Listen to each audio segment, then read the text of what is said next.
इसलिए शुरू हो रहा है क्योंकि 30, 40, 45 वर्षों से बिहार की जनता जेपी के जो व्यवस्था परिवर्तन के नारे को याद कर रही है या संपूर्ण क्रांति की बात करती है। जेपी के सो कॉल जो चेले चपाटे हैं वही लोग पिछले 30-40 वर्षों से बिहार की व्यवस्था चला रहे हैं। बिहार में व्यवस्था परिवर्तन नहीं हुआ, इसलिए उस संकल्प को लेकर जो जेपी के अधूरे संकल्प रह गए उसको लेकर जन स्वराज और प्रशांत किशोर 20 तारीख को सिताब दियारा से एक बिहार बदलाव यात्रा शुरू करेंगे, जिसमें 120 दिनों में घर वापस गए बगैर एक बार जब शुरू करेंगे तो 240 विधानसभा क्षेत्रों में जाएंगे, वहीं पर रहेंगे, गाड़ी से जाएंगे, लेकिन कोशिश ये होगी कि ज्यादातर प्रखंडों में, पंचायतों में, गांव में जाएं, लोगों से मिले और जेपी के व्यवस्था परिवर्तन के संकल्प को फिर से पुनर्जीवित किया जाए। समाज के स्तर पर समाज उसके लिए तैयार हो और उसका रास्ता जो हम लोग जन स्वराज में बता रहे हैं कि व्यवस्था परिवर्तन अगर करना है तो एक बार जाति, धर्म, नाली गली, 5 किलो अनाज मंदिर मस्जिद से ऊपर उठकर अपने बच्चों के लिए वोट कीजिए। जो बात मैं बता रहा हूं उसी संदेश को लेकर हम लोग जाएंगे। 11 मई से जो जनता के साथ सबसे बड़ा विश्वासघात हुआ है उसको लेकर जन स्वराज पार्टी और पार्टी से जुड़े हुए सारे लोग, हम लोगों ने तय किया है कि 1 करोड़ लोगों के पास हम लोग जाएंगे और 3 बिंदुओं पर जनता से बात करेंगे और उनकी सहमति, उनका हस्ताक्षर लिया जाएगा। वो 3 बिंदु हैं। पहला, पिछले 4-5 वर्षों में यहाँ जाति जनगणना को लेकर आप देख रहे हैं कि किस तरह की राजनीति करने की कोशिश की गई है। अब तो देश के स्तर पर भी उसकी बात हो रही है, लेकिन बिहार में जाति जनगणना आज से 2 वर्ष पहले कंप्लीट कर ली गई। 3-4 वर्षों से ये चर्चा चल रही है कि गणना होनी चाहिए, नहीं होनी चाहिए, अच्छा है, खराब है। पहले दिन से जन स्वराज की का ये स्टांस रहा है कि इस तरह की किसी भी तरह की गणना, सर्वे, जनगणना से समाज को कोई नुकसान नहीं है, इसका फायदा ही है।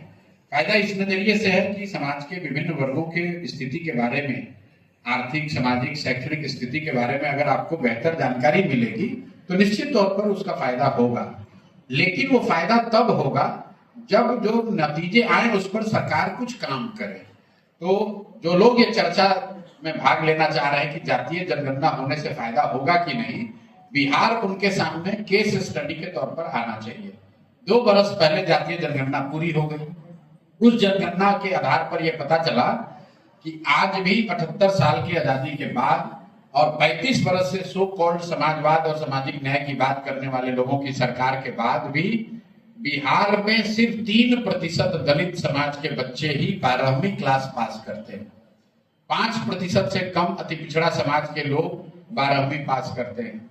ये चीज उन्हीं की जनगणना में निकलकर आया जिसको 7 नवंबर 2023 को बिहार विधानसभा में रखा गया। अब मजे की बात यह है कि आपके और हमारे लिए विषय ये है कि सरकार से ये पूछे कि भाई ये पता तो चल गया, उसके बाद 2 वर्ष में उन वर्गों के, बाकी की छोड़िए, उन वर्गों की शिक्षा की स्थिति को सुधारने के लिए कागज पर ही सही क्या आपने कोई योजना शुरू की, कोई वक्तव्य आपने देखा कि दलित या अति पिछड़ा समाज के बच्चों को बेहतर पढ़ाई के लिए, व्यवस्था के लिए कुछ नई सुविधा दी जाएगी? कुछ नहीं किया गया। उसी तरीके से उस जनगणना के आधार पर 24 नवंबर 2023 को नीतीश कुमार ने कहा, तब लालू जी की पार्टी भी, तेजस्वी यादव भी उसी सरकार में उप मुख्यमंत्री थे। आप लोग भी भूल गए। 24 नवंबर को सरकार ने घोषणा की कि हर 94 लाख परिवार जो जातीय जनगणना में गरीब पाए गए हैं, गरीबी रेखा से नीचे पाए गए हैं, उनको 2 लाख रुपए की आर्थिक मदद की जाएगी। नेता भी भूल गए, पत्रकार भी भूल गए। तो अब उस बात को लेकर मैं जन स्वराज परिवार बिहार के गांव-गांव में 11 तारीख से जाएगा और लोगों से हम लोग ये पूछना चाहते हैं, भाई तुमको 2 लाख रुपया मिला कि नहीं मिला? अगर नहीं मिला तो हस्ताक्षर करो कि मिलना चाहिए, क्योंकि मुख्यमंत्री ने कहा था। और नहीं तो सरकार ये माने कि जैसे मोदी जी 15 लाख रुपए का जुमला देकर गए थे, वैसे नीतीश कुमार और भाजपा की सरकार भी बिहार में जुमला दे रही है।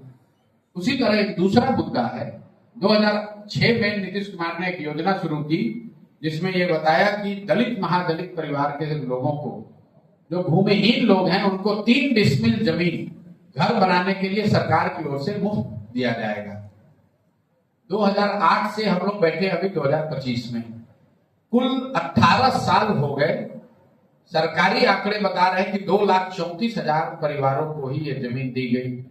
उस पर भी प्लानिंग कमीशन का भी एक रिपोर्ट आया है जो बता रहा है कि सिर्फ 1,20,000 परिवारों को ही एक्चुअली जमीन मिला है, बाकी लोगों को जमीन सिर्फ कागज पर अलॉट हुआ, जमीन नहीं मिला।